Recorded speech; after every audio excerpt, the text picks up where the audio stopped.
Hello friends, welcome to Spicy Food Lover. இன்னைக்கு நம்மளோட சேனல்ல மேரிகோல்ட் பிஸ்கெட் வச்சு கேரமல் புட்டிங் எப்படி செய்யறதுன்னு பார்க்க போறோங்க. ரொம்பவே ஈஸியா செய்யக்கூடிய இந்த புட்டிங் ரெசிபியை வீடியோ முழுமையா பாருங்க.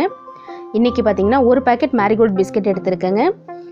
பிஸ்கெட் பாத்தீங்கன்னா ஈஸியா கடைகள்ல கிடைக்கக்கூடிய மேரிகோல்ட் தான் எடுத்துர்க்கேன். அடுத்ததா இதுக்கு நம்ம கேரமல் ரெடி பண்ணிக்கலாம்.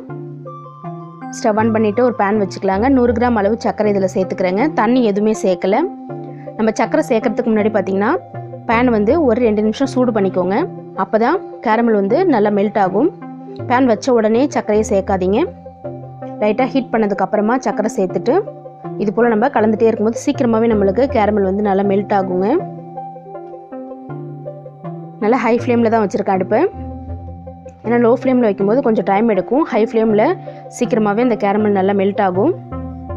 நமக்கு ரொம்ப நேரம் கொதிக்க விடக்கூடாது கேரமலை. கலர் சேஞ்ச் ஆன உடனே நம்ம ஸ்டவ் ஆஃப் பண்ணிடணுங்க. பாருங்க கொஞ்சம் கொஞ்சமா நல்லா மெல்ட் ஆகுது. சின்ன சின்ன டிப்ஸ் தான் நமக்கு கேரமல் கரெக்டா வரதுக்கு. இது போல ஹைல வச்சிட்டு நல்லா கலந்துட்டே இருக்கணும். சக்கரை கரைஞ்சதுக்கு அப்புறமா நீங்க உடனே அடுப்பை சிம் பண்ணிடணும். அது வரைக்கும் நம்ம ஹை ஃப்ளேம்ல வச்சுக்கலாம். இது போல கை விடாம கலந்துட்டே இருங்க. சக்கரை நல்லா மெல்ட் ஆக ஆரம்பிச்சிருச்சு. பாருங்க இந்த சக்கரை முழுமையா கரையிற வரைக்கும் நமக்கு போதும். கரைஞ்ச உடனே நமக்கு கலர் நல்லா மாறிடும். உடனே நம்ம ஸ்டவ் ஆஃப் பண்ணிட வேண்டியதுதாங்க. இன்னும் குட்டி குட்டியா இருக்கிற அந்த சக்கரை எல்லாமே கரைய ஆரம்பிச்சிருச்சு. பாருங்க இந்த ஸ்டேஜ்ல நம்ம அடுப்பு ஃபுல்லா குறைச்சிட்டு உடனேவே நம்ம ஸ்டவ் ஆஃப் பண்ணிட்டு நெய் தடவன நம்ம பேக்கிங் ட்ரேல உடனே மாத்திடணுங்க. வெயிட் பண்ணக்கூடாது. கேரமல் ஆறிடும். பாருங்க நெய் தடவி வச்சிருக்கிற பேக்கிங் ட்ரேல நான் உடனே ஊத்திட்டேன். நம்ம லேட் பண்ணோம்னா கேரமல் வந்து கெட்டியாயிடும். ரெடியா இந்த பாத்திரத்தை நம்ம பேக்கிங் ட்ரே ரெடியா வச்சிருக்கணும். இல்ல நீங்க சில்வர் கப் கூட எடுத்து வச்சு யூஸ் பண்ணிக்கலாம். அடுத்து நம்ம இப்ப மிக்ஸி ஜார் எடுத்துக்கலாம். இதுல நம்ம வச்சிருக்கிற மேரிகோல்ட் பிஸ்கட் எல்லாத்தையுமே உடைச்சு சேர்த்துக்கலாம். உங்களுக்கு எந்த பிஸ்கட் வேணும்னாலும் நீங்க சேர்த்துக்கோங்க. மேரிகோல்ட்ல ஒரு பாக்கெட் பிஸ்கட்டுமே நான் இது போல உடைச்சு சேர்த்துக்கலாம். பிஸ்கட் எல்லாத்தையும் சேர்த்துட்டு இது கூடவே பாத்தீங்கன்னா 100 கிராம் அளவு சர்க்கரை சேர்த்துக்கிறேங்க. அடுத்ததான் வாசனைக்காக 3 ஏலக்காய் சேர்த்துக்கலாம். சேர்த்துட்டு இது நல்லா ஃபைன் பவுடரா அரைச்சு எடுத்தாச்சு. பாருங்க நல்லா நைஸா இது போல அரைச்சு எடுத்துக்கலாம். அடுத்ததா ஒரு மிக்சிங் பவுல் எடுத்துக்கலாம். இதுல 2 முட்டையை உடைச்சு சேர்த்துக்கலாம்.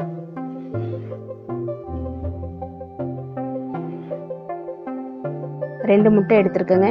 ரெண்டாவது முட்டையை நம்ம உடைச்சிட்டு இதிலே சேர்த்துக்கலாம்.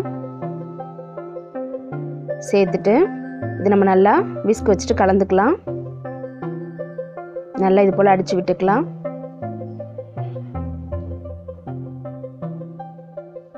நல்லா இது போல அடிச்சிட்டு இது கூடவே ஒரு 1/2 ஸ்பூன் அளவுக்கு வெனிலா எசன்ஸ் சேர்த்துக்கலாங்க. சேர்த்துட்டு நல்லா ஒரு தடவை கலந்துக்கலாம். அடுத்ததான் நம்ம அரைச்சி வச்சிருக்கிற பிஸ்கட் பவுடர் சேர்க்க போகிறோங்க. லைட்டாக சளிச்சிட்டு சேர்த்துக்கலாம். அப்போ தான் சின்ன சின்ன கட்டி பீஸ் எதுவும் இல்லாமல் இருக்கும். நம்ம அடித்து வச்ச முட்டையில் இந்த பிஸ்கட் பவுடரை சளிச்சிட்டு எல்லா பவுடருமே சேர்த்துக்கலாம். கொஞ்சம் கொஞ்சமாக இது போல் சேர்த்துட்டு நல்லா இது போல் சளிச்சு எடுத்துக்கங்க.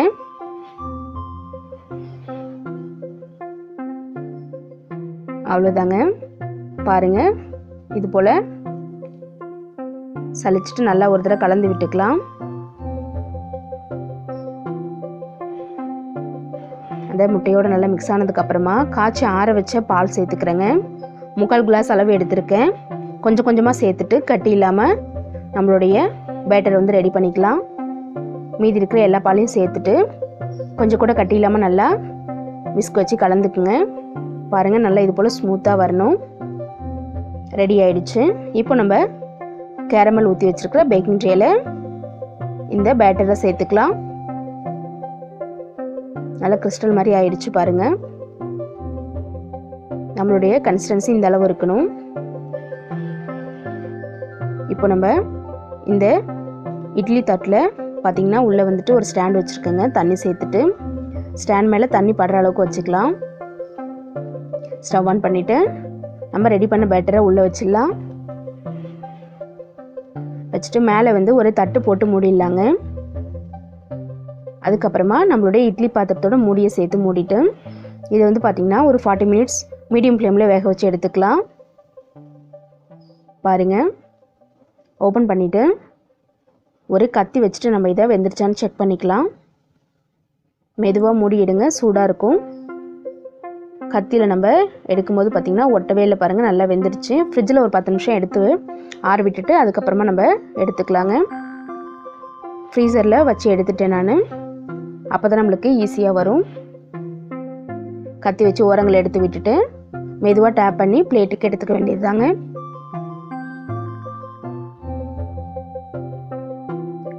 நல்லா இது போல் மேலே தட்டி விட்டுட்டு நம்ம மேலே இருக்க பேக்கிங் ட்ரேவை எடுத்துடலாம். பாருங்கள், ரொம்பவே சூப்பராக கேரமல் பிஸ்கெட் புட்டிங் ரெடி ஆகிடுச்சிங்க.